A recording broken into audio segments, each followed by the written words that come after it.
What's the deal, y'all? This is the interview here with Big Cuz, you feel me? CEO of APF, Atlanta Production Factory. Y'all gotta tap in with us. We finna show y'all what APF all about, what we got to offer, and why you need to be a part of the APF fam. So follow us. So we got, first off, we got the apparel room. You can tell them what this room about. Alright, first stop is our apparel room. It's kind of messy, but you know that means work getting done. Yeah. And here we do embroidery, vinyl, and screen printing. We can do small orders, we can do large orders, we can do whatever you need. You know, we just make sure that we try to put out quality work. Hats, scarves, shirts, sweatshirts, hoodies. We got all that. Hats right here. Interview shirts made here. So if you want the interview shirt, Atlanta come get it Production made Factory here. hats, shirts, you know, whatever. You want to represent us, we got you. Next stop, Atrium. Next stop, right here, it's a big spot. We got 16,000 square feet of open space for you to come in here and recreate whatever you want to recreate. So how did this come about though? How did you get all this space to begin? Well, you probably get started with this little spot right here. You know, this little spot right here it was already here. The company before us, they had that right there already. So when we came in here, it was a big blue and white building everywhere. Blue and white in here? Blue and white everywhere. So this is the only spot that I said I want to keep because it meant so much. So it was like find your inspiration when you walk in. And that's for every client that walk in. When they walk in here, they find that inspiration by being able to recreate whatever vision they can recreate with the open space. 16,000 square feet, 15-foot ceilings. What can you not? What can you not? So when did you get APF though? Production Factory? We got Atlanta Production Factory back in April. It was actually April Fool's Day. That's the day that I got Atlanta Production Factory. From day one, we came in here and we just started painting. Idea, this is gonna go here, this is gonna go here. And then it started to take shape, especially once we got the murals on the wall and we started to be able to have an identity. Shout out the murals. This everybody, let me show y'all. This everybody's favorite when they come here. They like to get right here. Yeah, they See, probably feel like this the gangster. This the gangster. So why you choose to have Medea, Smokey, dude from Matrix, Spike Lee, and dude from Power, Ghost? Dude from Power. Yeah, Ghost. Well, the significance comes from because everybody in this mural right here is from Georgia, or was born in Georgia or Atlanta. Who painted these? Man, this young brother right here, he did that. We had different artists from our Atlanta come and bless the building. And so he was one of the guys that came and blessed the building.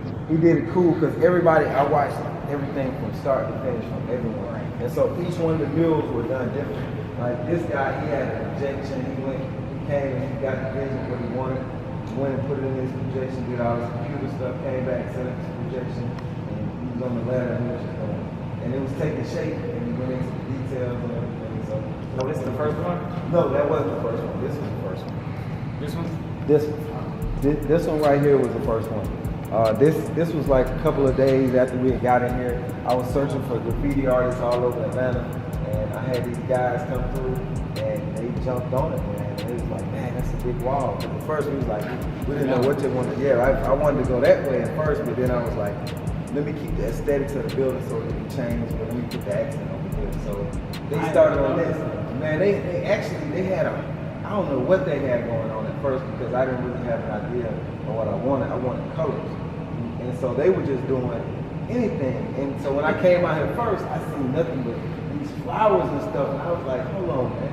This ain't my identity. They had already did the color, so you couldn't erase it. So I was like, look, we got to add some stuff in there. Like, give me some Superfly. At that time, you know, Superfly was just filmed, the remake was filmed in Atlanta. So then, of course, we had to put the ATL on there.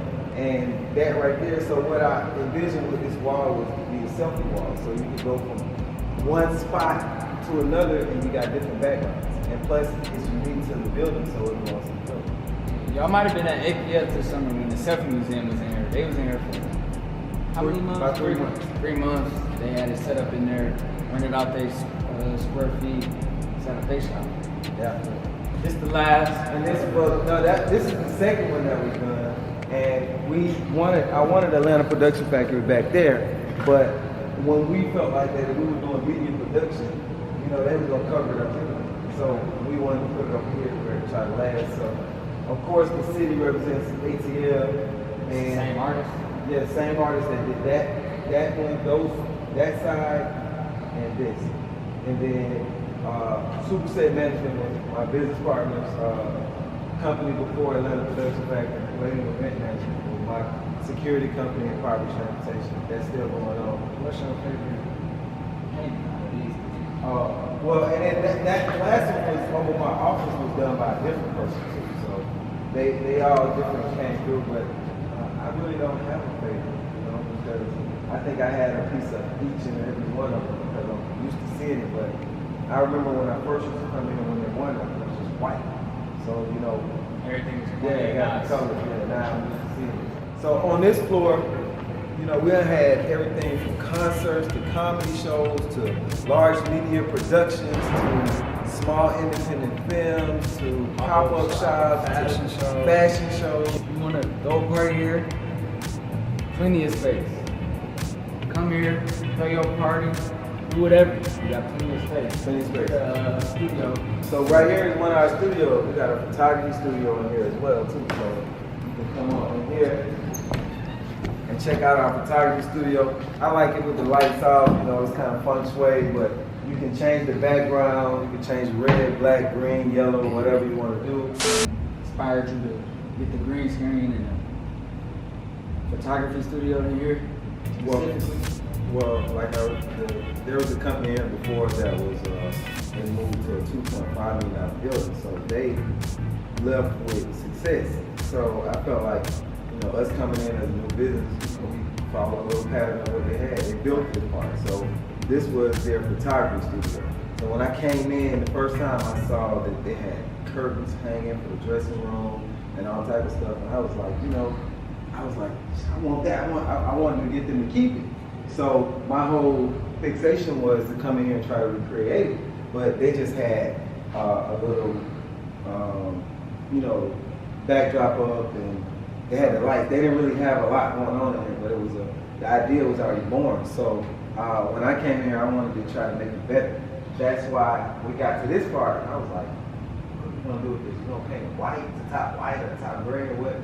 I said, nah, we need a green screen. We're filming in production studio. So this is our first start towards a green screen. So I felt like that adding all these things in a photography studio gave a photographer the option to come in here and be able to do whatever they need to do. So the green screen was my added idea, the last idea, and it's actually one of my favorite parts of this room.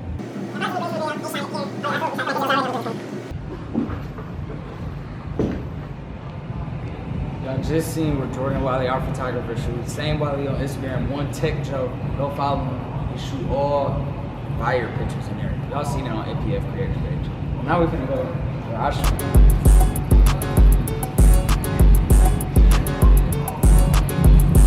Here. Yeah, like 2030 podcast studio where I shoot that he provided me with when I got down here.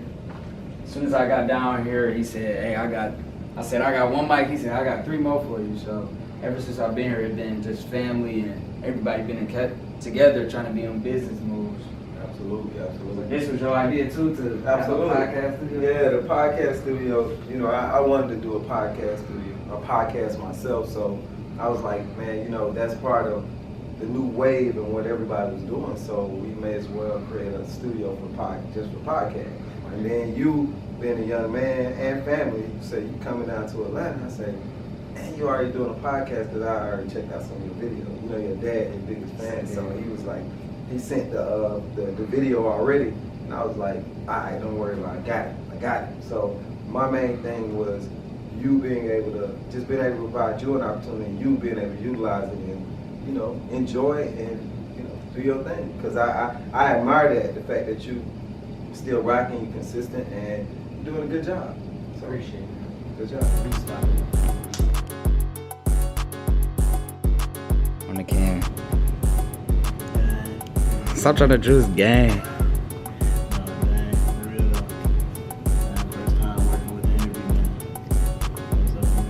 Cat, he been working with me since I was born. Blood brother. Get back with her man, like I was Cuban. You can't mix that shit with your bare hands. Might try to use how the fuck I'ma cuff you, know you fuck my mans. You sound stupid, nigga ain't in the fig, just be rapping about the crimes I'm doing. You know I can't